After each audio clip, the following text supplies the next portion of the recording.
Hey everybody, welcome back to the 80 Slashers YouTube channel. In this video, I will be ranking my top 5 slashers from the year 1982. Now, if you haven't already checked it out, you might want to go back and watch my previous video I did, my 1982, the year in slashers. Just to get an idea of the year as a whole. Before checking out this video, or you can just watch this one and go back and watch that one at your leisure, whatever works. But basically, in that video, I discussed how 1982 was a year that had to follow 1981, obviously. And, that year is considered by many, myself included, as the greatest year for the slasher film. So, so due to that, it's kind of hard not to view 1982 as a slight disappointment. Now, like I said, even though 1982 wasn't the worst year. It's not the strongest year either. And even though, like I said, it had a tough act to follow, it still had some really good films. Just looking at these few right here, you can see there's some really good films that came out in 1982. And a couple of these I consider to be amongst my favorite in the whole genre. So, like I said, like I know when I made that video, there's been some comments on the channel that I feel like they were thinking I thought it was a bad year and there was a lot of really bad films, and that's not the case. It's just in terms of popularity and like longevity of the majority of the films released, it just didn't have the staying power as 1981 did. But I'm someone who loves, like, I love the 80s slasher genre, so even the bad films, I like. A lot of the 82 films I really like. Yeah, there's some in there that are not great, not my favorite, but it's just there's a lot of good films. It just wasn't the most stellar year in terms of box office returns and longevity. All right, so yeah, that's just kind of like a brief dip in. Like I said, if you want more information on that, go back and watch the 82 year in slashers video. Um, so yeah, so with all that out of the way, let's just get in to the rankings of these films. All right, so let's start it off with number 5.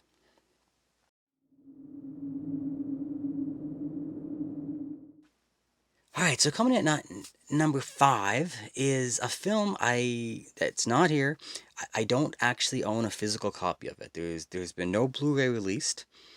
There was a DVD. It's long out of print, and to find a physical copy on eBay now, it's really expensive. So it's a film that I'm really hoping gets a Blu-ray release soon. But it is Alone in the Dark. Now, Alone in the Dark it's not your typical 80s slasher. It's more adult oriented.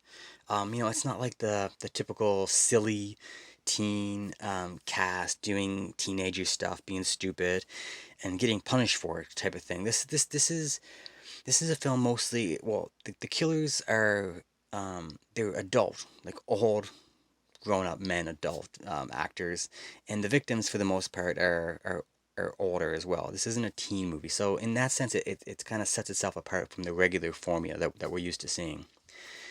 Um, but the thing that really sets it apart is the actors in the film. Like in terms of like respected slash serious type actors, Alone in the Dark is probably has the best cast for any 80s slasher released. You have Donald Pleasance, you have Jack Palance, Martin Landau, and then you even have Dwight Schultz, who is famous for his character Murdoch from the A Team. And there's even a very small part played by Lynn Shay, who has gone on to pretty good horror fame in recently the last few years when in like the Conjuring films and the Insidious films. Um, yeah, so really, really strong cast.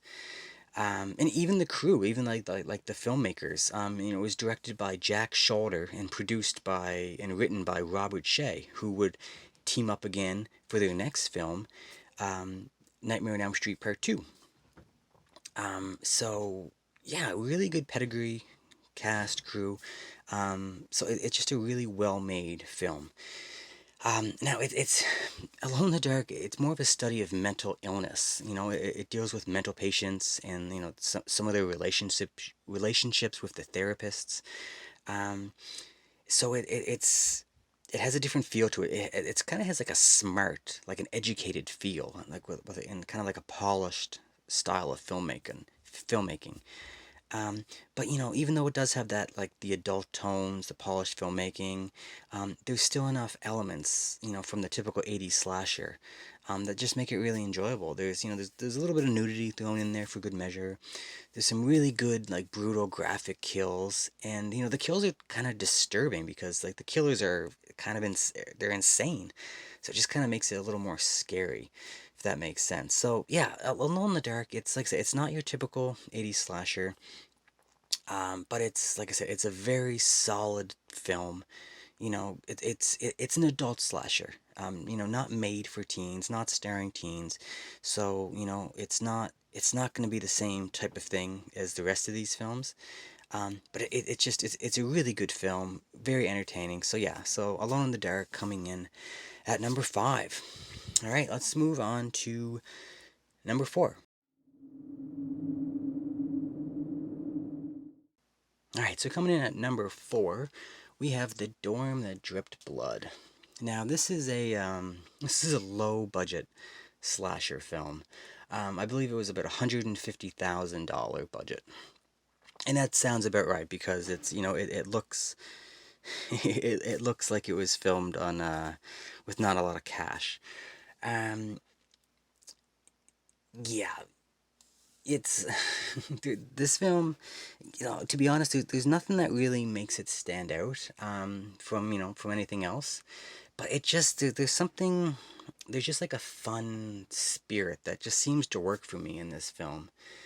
Like I said, obviously you can see by the title, it takes place at on like a college campus. And it's a pretty decent. It's an older campus, but I like the setting. It's a decent college campus setting, but it's different from most of the from the other slashers set on colleges, because this occurs when the school is closed. The school is closed, and there's a group of students going in to like help clean up and get it ready for the next year or something like that. So there's a really feeling of isolation, and it works. It's really good. So I really like that. There's a little bit of nudity, not too much, just some brief nudity in here, which is fine. It's always nice that they just throw a little in there just for fun. Um, in terms of take two, in terms of nudity, there's a little bit of brief nudity in here, and nothing much, but it's always nice when they throw a little something in. Just it's kind of expected for the genre. So they threw a little in there, so that's always good. In terms of the kills, the kills are pretty great for this film, especially for such a low budget. It's really I don't know if they spent a majority of the 150,000 on the kills. They probably didn't spend it on the actors. So, but yeah, the kills are for a low budget film. The kills are pretty good, and there's a highlight kill. Um, and it's like a power drill to the back of a power drill to the back of the head. It's fantastic. It's worth the price of admission alone for this film. Really good, really brutal, good effect. Yeah, it's one of the better kills in the genre. I really like it. But another thing that sets this film apart is the ending. The ending on this film is pretty wild, and kind of mean. It's kind of a mean-spirited ending, and it's a lot of these films in this genre have a similar type of ending. You've seen one, you've seen them all, but there's a few that throw you for a loop, and this is one of them. It's a really good ending, and to be honest, it kind of elevates the rest of the film. Like the film is okay. It's a low budget slasher. It is what it is. But when you after you're done watching it, because of the ending, I just it just kind of brought it up for me. I was like, that was a really good watch. It was a fun movie for a low budget film. You know what you're getting into when you watch it because it's not, it's not an expensive film, but it's really good. It's a decent film, some good kills, a fun setting, and a really great ending. So you can't ask for much more than that. So yeah, so coming in number four, um, the dorm that dripped blood. All right, so let's take a look at number three.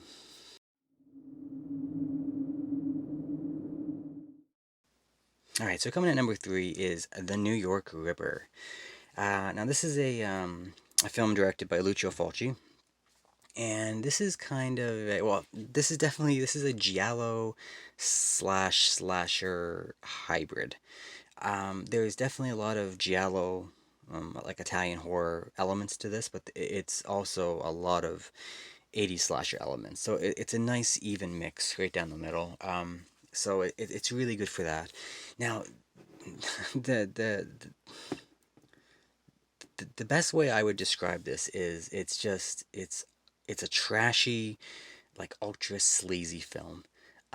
It's just the violence and the sex and the nudity is just it just has a yeah, like the best word is sleazy. It just feels grimy and dirty. Just everything about it, like the setting, like the New York City, like in the scenes down in the subway. There's like scenes at like live sex shows. There's some really weird like sex scenes, and like the violence incorporates sex quite a bit, like mutilation of female body parts, like sexual body parts. Like there's yeah, it's just a dirty, grimy, grimy feel. Um, yeah, and like I said, and like the city is kind of a character. Like the New York City is a character in the film. Like some of the scenes they capture just really captures this early '80s New York vibe. It's great. It's there's nothing quite like this film. The only thing I could think that would be comparable would be Maniac, which is it has that same gritty, sleazy feel to it. But besides all that, like this still has like a really good story. You know, like it just everything works. Like the plot works. It's a slow burn, like kind of like a cat and mouse police procedural type thing on the like tracking down a serial killer in New York. But it plays out like a slasher, but you get to see like the investigation side of it. And it's really good. Everything works. There's a good reveal at the end. There's like kind of like the giallo. If you're familiar with giallos, it has that giallo reveal kind of thing. But it works. It's really good. Yeah, I love this film. I love the kills. I love like the nudity is crazy. I like the setting. I like everything about this film. It's just it's fantastic. Now I should say this is not a film for everyone. But if you can stomach the sex and the violence, it's you'll like this film. But again, like I know there's probably half the people who will watch this and just be like, this film is trash. And I get it. If you're not used to that or you don't like that type of a film, it may not be for you. But yeah, if you can put up with some ultra violence and some trashy, sleazy sex and nudity, um, this is a good one. This is a really, really fun film, and I highly recommend it. So yeah, so coming in at number three, The New York Ripper. All right, let's move on to number two.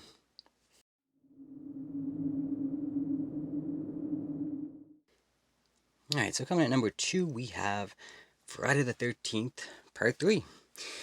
Now, anyone who's familiar with this channel it may be a surprise because I've gushed my love for the Friday the 13th franchise.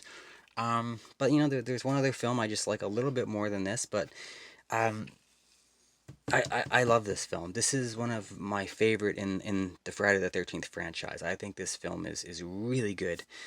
There's just so much there's so much I love about this film. Like obviously, the killer, the setting, the nudity, the kills, just everything that you want in an 80s slasher. This film has. But as a bonus, you get the 3D elements, and I know watching this nowadays with like the red and blue anaglyph glasses may not be what people think as a good time, but I'm telling you, If you have a good TV, a good Blu-ray player, and the DVD version, the anaglyph looks not that bad, and it makes the 3D elements just a lot more fun. The kills in this are really fun.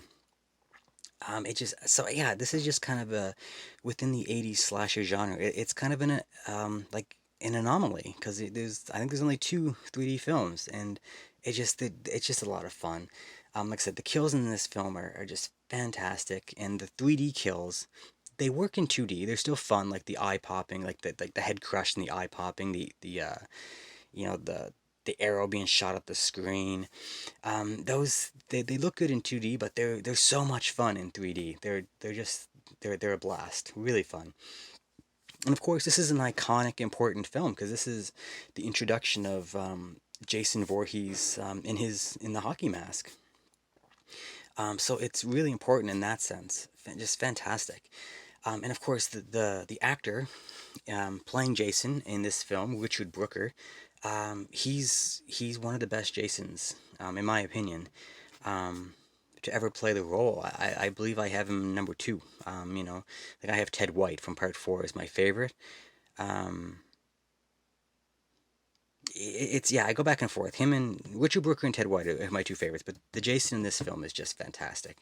So that's just another big check mark. Um, yeah, like I said, this film just has it all. It's exactly like I said, it's exactly what an 80s slasher should be. It's just so much fun. You got like just the kills, the setting, the nudity, the 3D, the just a great Jason.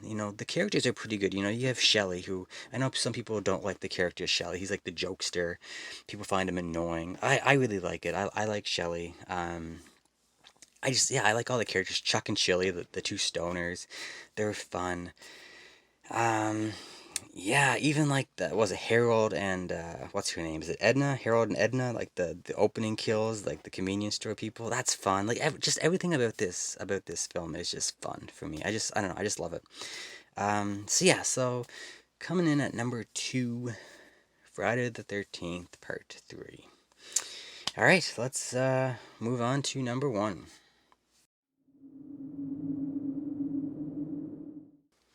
All right, so coming in at number one, of course, is the Slumber Party Massacre. Yeah, obviously, I adore this film. This is of all the 80s slashers from 1982, maybe of the whole genre. To be honest, this is the most fun film. Definitely of 82. This film is just so much fun.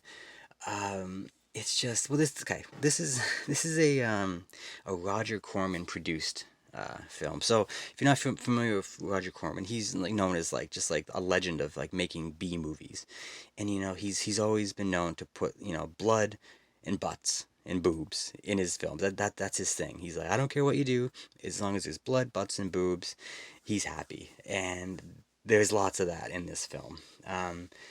There's Okay, well, first off, let's talk about the nudity. There's so much nudity in this film. This is, I think, the only film that, as the credits are rolling, there's nudity. Like before you even know who wrote the film and directed the film, the lead actress is naked. So it's just kind of letting you know, like, this is the type of film that you're in for. And if that wasn't bad enough, then within like the next 5 or 10 minutes, there's a really infamous shower scene. It doesn't show it on here. But yeah, there's a shower scene where basically every main woman in the film is naked, plus about 20, 30 extras in this crazy shower scene. The camera lingers all over, top, high, front, back. It shows everything. It's crazy. And what's nuts about it is this film was directed by a woman and it was written by a woman.